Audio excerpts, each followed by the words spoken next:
Hey Lifers, Dustin here, and today I want to take a look at the top 10 SEC non-conference games of the upcoming 2017 season. It is right around the corner, so I figured now is a better time than ever to release this video and talk about the 10 games that I'm most excited for in the non-conference slate for the SEC. Let me know down below which ones you're the most looking forward to, but let's get started with number 10. Louisville at Kentucky, November 25th. Last season's upset of the eventual Heisman Trophy winner by the Wildcats was one of the more shocking ones of the season, but the bad news is that Louisville had actually won the previous 5 in the series, including the last 3 in Lexington. The teams have split the last 10 between the two of them, and this will be the 4th season in a row that these two end the season on the last game of the weekend, considering they're SEC and ACC now. Considering that the last 3 seasons the Wildcats came into this game either 5-6 or 6-5, it could once again be a must-win game in order to secure an official bowl bid. The big question will be, can Kentucky stop Lamar Jackson at home this time? By the time these two teams have played, if everybody is healthy and good, the Wildcats should have 2 entire seasons worth of film, but you cannot control what he does on the field. You can't predict it in the film room. That's something Kentucky's going to struggle with, but they managed to overcome all of his athleticism last year and still get the win. Can they do it again this year? Kentucky leads the all-time series 15-14. Number 9, Florida versus Michigan, September 2nd. This game just keeps dropping back in importance on this SEC list because Florida just continues to suspend players for this game. They now have at least 10 players that are suspended for the Michigan game. It's not looking good for the boys in blue. I say the boys in blue because this will be like a color rush game. They're going to be in all blue, while Michigan's going to be in all yellow for the first time, all maize for the first time since 1928, and it is going to look weird. I do think this game means more to Michigan even without all the suspensions. Florida has won the SEC East Division the last 2 seasons. Michigan is still trying to win its first division under head coach Jim Harbaugh, who also has playoff aspirations this year. Florida's schedule is probably a little bit tougher because they play Michigan and Florida State to start and end the season, as well as the regular SEC East slate in between, and they draw Texas A&M and LSU from the West. This will be our very first look at Malik Zaire as quarterback in a Florida Gators uniform. And if he can somehow pull off this upset, it would be a huge boost to Florida season and a huge iceberg-like effect to the Titanic that is Michigan's preseason expectations. That was kind of poetic. Florida has never beaten the Michigan Wolverines, going 0-3 against the program all time, but all 3 of those games came on New Year's Day bowl games. This one will be in the regular season for the first time ever, and of course will be played at Cowboy Stadium in Arlington, Texas. Number 8, Appalachian State at Georgia, September 2nd. Georgia won the only meeting between these two teams in 2013 by a score of 45-6. Interesting to note that that was actually App State's last season in the FCS ranks and their last season in the SoCon. Georgia has won 19 of the last 20 home openers, with their lone loss coming to South Carolina in 2011. App State is just 1-15 all-time against teams currently in the SEC, with their only win being against South Carolina in 1975. Georgia absolutely has to be perfect in non-conference play for a shot at a New Year's Six, and maybe there's some talk of a playoff berth. I'm still not totally convinced of that, but they cannot lose to App State in order for that to happen, and it will be a great indicator about what year 2 under Kirby Smart may look like. App State, meanwhile, has not won a road game against a Power 5 opponent since Michigan in 2007. Number 7, Ole Miss at California, September 16th. As I mentioned in the top 10 2017 Pac-12 Non-Conference Games, Ole Miss has never, since 1893, their very first season as a football program, never ever played a team that's currently in the Pac-12. Not any team from the original Pac-8, not the Arizona schools, and not Utah or Colorado. In fact, Ole Miss has only played in the Pacific time zone once, and that was in 2011 in a 10-point win at Fresno State. This will be a battle between technically first-year head coaches, Justin Wilcox will be in the very first season as the full-time head coach of the Golden Bears, while Matt Luke is the interim head coach at Ole Miss after Hugh Freeze's untimely dismissal.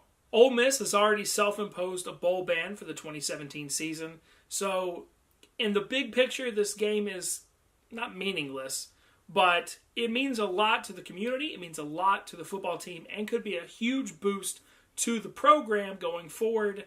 It's kind of a weird time to be an Ole Miss fan. Number 6, Texas A&M at UCLA, Sunday, September 3rd. A&M leads the all-time series 3-2, but has never played in the Rose Bowl Stadium. They did win 2 games in Los Angeles, but those were in the Coliseum. Both of these head coaches were on my preseason 2017 Hot Seat Coaches video list, so a win here is absolutely necessary for both of them. It will be interesting to see how A&M does going all the way out to California, and how Josh Rosen will rebound after a disappointing and injury-prone year last season. If A&M can stop somebody with the talent of Rosen, who we'll assume is going to play at his best abilities, it could bode pretty well going forward in the SEC. Number 5, Georgia at Notre Dame, September 9th. Somehow, these two teams have never played each other in their home stadiums, with the only prior meeting being in the 1981 Sugar Bowl, 17-10 Georgia victory, or the game which most Bulldogs know it as, the game that won Georgia their national championship. Georgia is only 3-5 in their last 8 road openers, but Notre Dame was only 1-4 hosting Power 5 teams last season. This game will be very important for the kind of state of the team of the Georgia Bulldogs going forward in the 2017 season under Kirby Smart, while Brian Kelly is probably on the hot seat even more if he loses this game.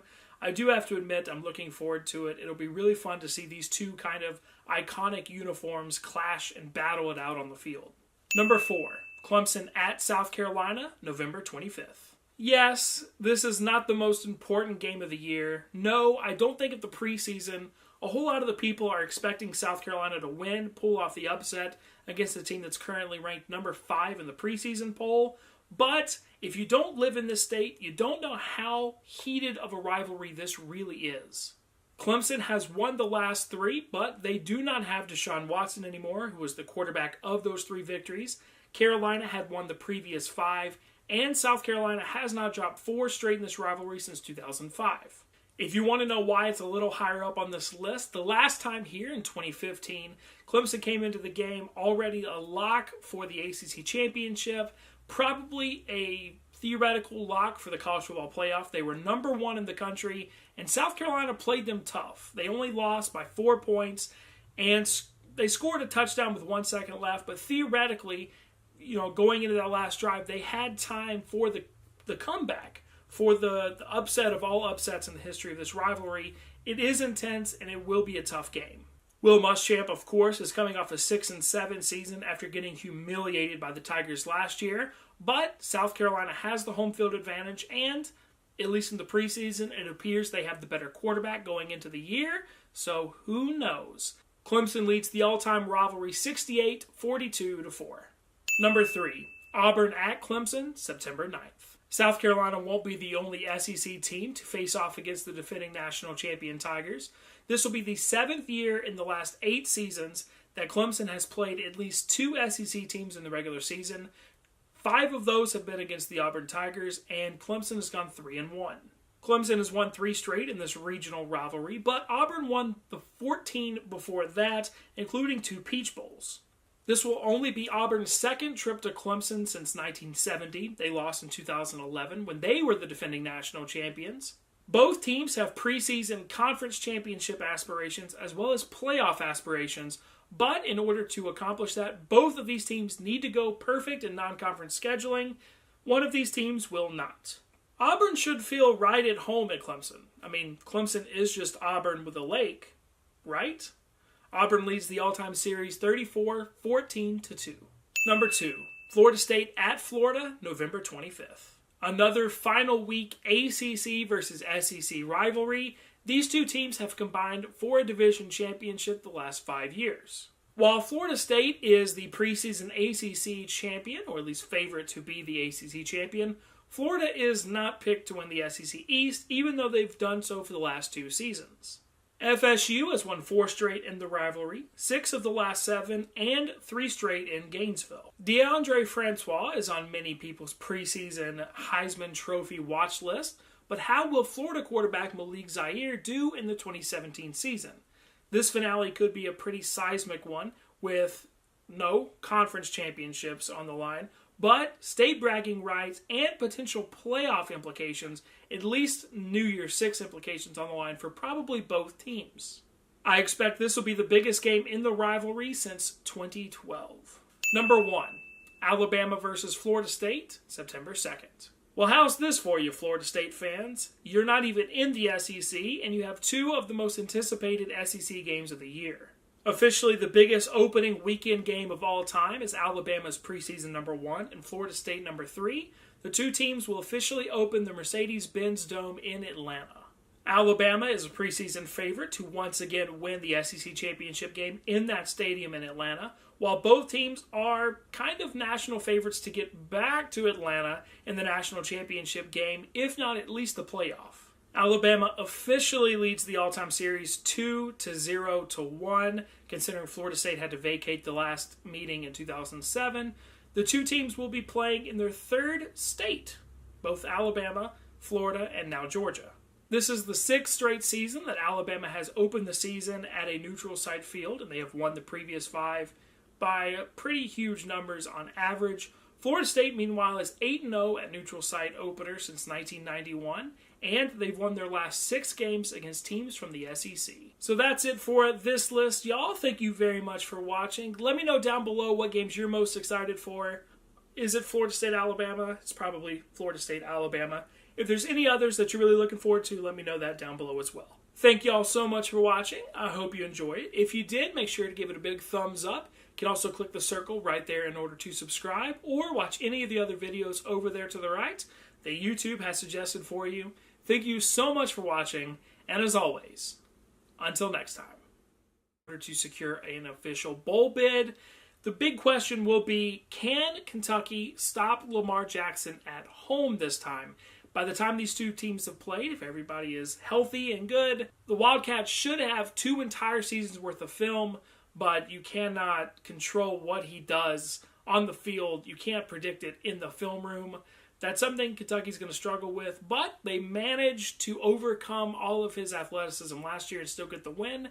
Can they do it again this year? Kentucky leads the all-time series 15-14. Number 9, Florida versus Michigan, September 2nd. This game just keeps dropping back in importance on this SEC list because Florida just continues, including the last 3 in Lexington.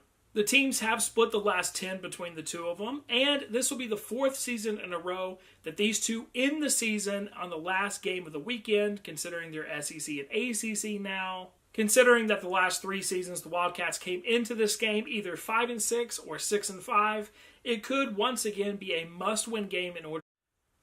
Hey Lifers, Dustin here, and today I want to take a look at the top 10 SEC non-conference games of the upcoming 2017 season.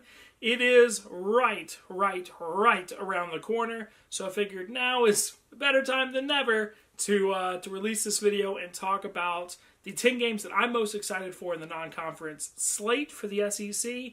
Let me know down below which ones you're the most looking forward to, but let's get started with number 10.